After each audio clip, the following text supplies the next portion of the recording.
Hola a todos.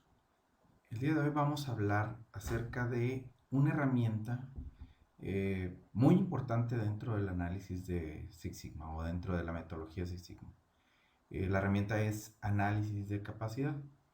Este, eh, esta herramienta nos sirve principalmente para determinar qué tan bien nuestro proceso cumple con las especificaciones eh, requeridas por parte de nuestros clientes. Entonces, dentro del análisis de capacidad, pues tenemos dos tipos de variables, la discreta y la continua, eh, para los cuales en ambos tenemos datos de especificación. En la parte de discretas, pues iniciamos con un conteo de datos defectuosos, se calculan las partes por millón, se calcula el puntaje Z y a partir de ahí se hace un cálculo de el indicador de capacidad que es CP o PP. En la parte de variables continuas se revisa la especificación, se realiza un muestreo, se calculan los puntajes Z y a partir de ahí se calculan los ppm, partes por millón, o la estimación de CP, CPK, PP o PPK, dependiendo de la naturaleza de los datos. Entonces, en ambos terminamos calculando un CP o un PP, un índice de capacidad, a partir del cual nos permite determinar si nuestro proceso es capaz de satisfacer las especificaciones de nuestros clientes o no. En el caso de métodos continuos, que es la gran mayoría de los casos en donde nos vamos a topar, eh, el, el flujo es pues, la revisión de las especificaciones, hacer el muestreo y a partir de ahí realizar el cálculo de los indicadores de capacidad. Eh, las suposiciones de este análisis de capacidad. Para ser válidos el análisis, tenemos que suponer que nuestro proceso es estable, para el cual vamos a utilizar las herramientas estadísticas de análisis estadístico de procesos, que lo vamos a ver, control estadístico de procesos, que lo vamos a ver posteriormente, pero de antemano tenemos que suponer que nuestro proceso es estable. El segundo es que debe de ser normal, pero para el tema de análisis de capacidad, incluso si no es normal, tenemos ciertas subrutinas que las vamos a ver en el tema, eh, que nos permite también hacer el análisis de capacidad a pesar de que nuestros datos no sean normales. El índice de capacidad o los indicadores, ¿qué es lo que nos dice? El índice de capacidad o CP es una relación entre la anchura de la especificación del proceso o los límites de especificación que nos da el cliente con respecto a la variación de nuestro proceso, ¿okay? O las 6 sigmas que estamos especificando dentro de nuestro proceso.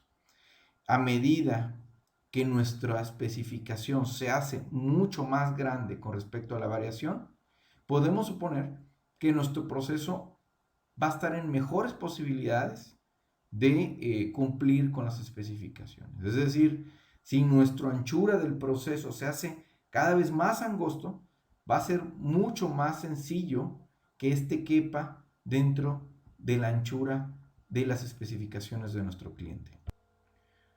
Por otro lado, si nuestro proceso se vuelve, uno esperaría que nuestro proceso esté centrado con respecto a los límites de especificación. La verdad es que la gran mayoría de las veces no va a ocurrir así. Es decir, nuestro proceso va a tender a estar descentrado con respecto a algunos límites de especificación. Por eso, el debe capturar o debe calcular esta falta de centrado. ¿Ok? Tenemos, para el análisis de capacidad que tenemos 4 indicadores: CP, CPK, PP y PPK. El CP nos dice el análisis de capacidad en el corto plazo cuando nuestros datos están centrados. Ya lo mencionamos. difícilmente nuestros datos van a estar centrados. Entonces, por lo cual, el CPK es el indicador más utilizado dentro del análisis de capacidad. ¿Ok? Este sí considera que nuestro proceso va a estar descentrado, para lo cual tenemos que capturar o tenemos que calcular el índice de capacidad con respecto al límite inferior o al límite superior. Y nuestro CPK va a ser el mínimo de los dos. ¿Ok? En el caso de PP y PPK, es el índice de capacidad capturado con respecto a largo plazo. Al igual que en CP, el PP va a considerar que es centrado y PPK nos va a considerar de que nuestro proceso está descentrado, pero en el largo plazo. En resumen, las medidas de capacidad que tenemos cuando está centrado o no centrado, en el largo plazo y en el corto plazo. ¿Ok? CPK y CP en el corto plazo, PPK y PP en el largo plazo.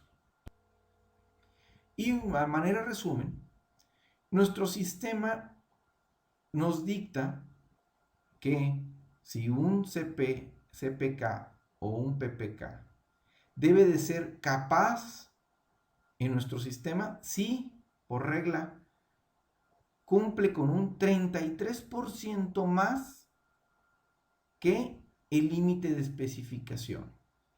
Es decir, que la variación de nuestro proceso es 33% menos que los límites de especificación que tenemos. ¿Ok?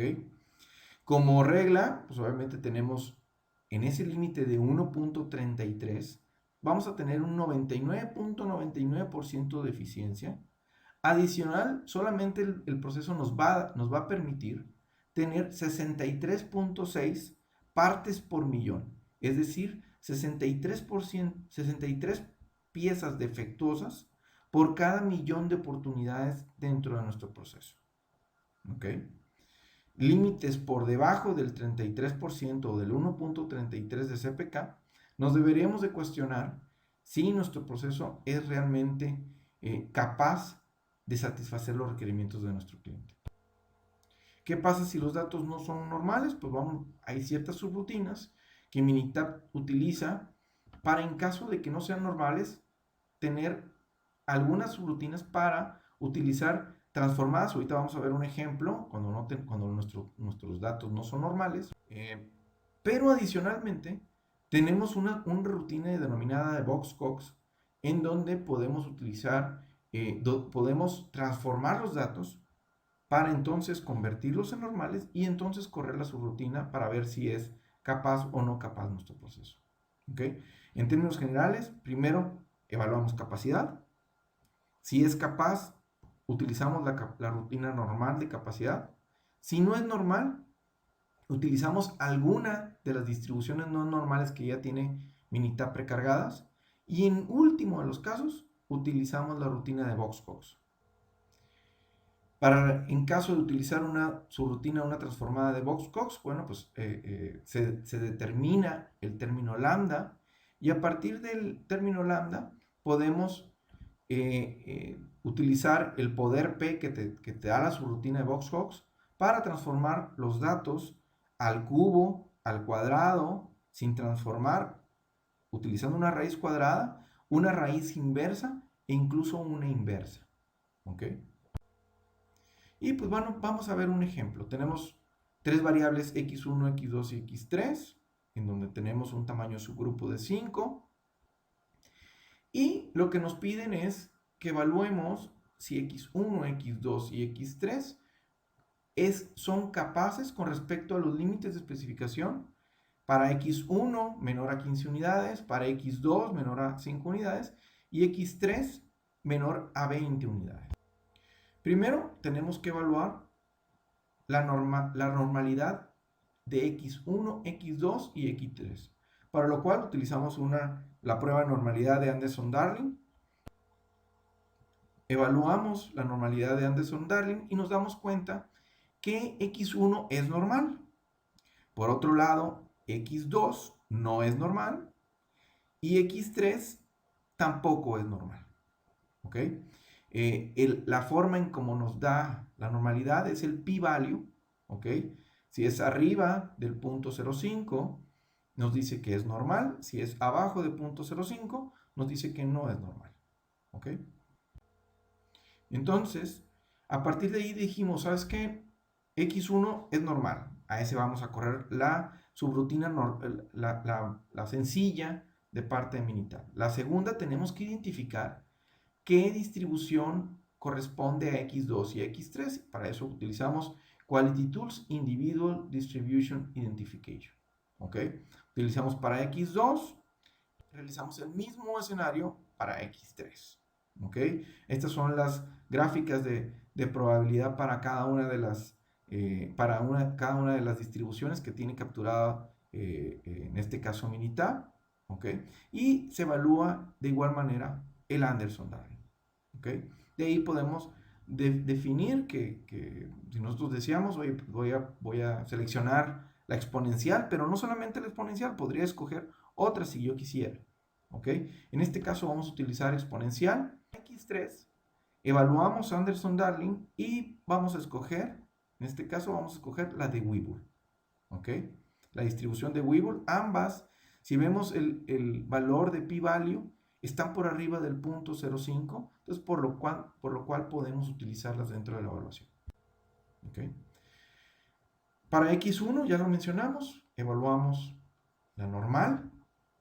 ¿Okay? Utilizamos los límites de especificación que se mencionaron en el primer slide, el subgrupo de 5, y a partir de ahí corremos el análisis de capacidad y nos da un valor de 0.63. ¿Qué nos dice el 0.63? Ya lo mencionamos, 1.33, ¿ok?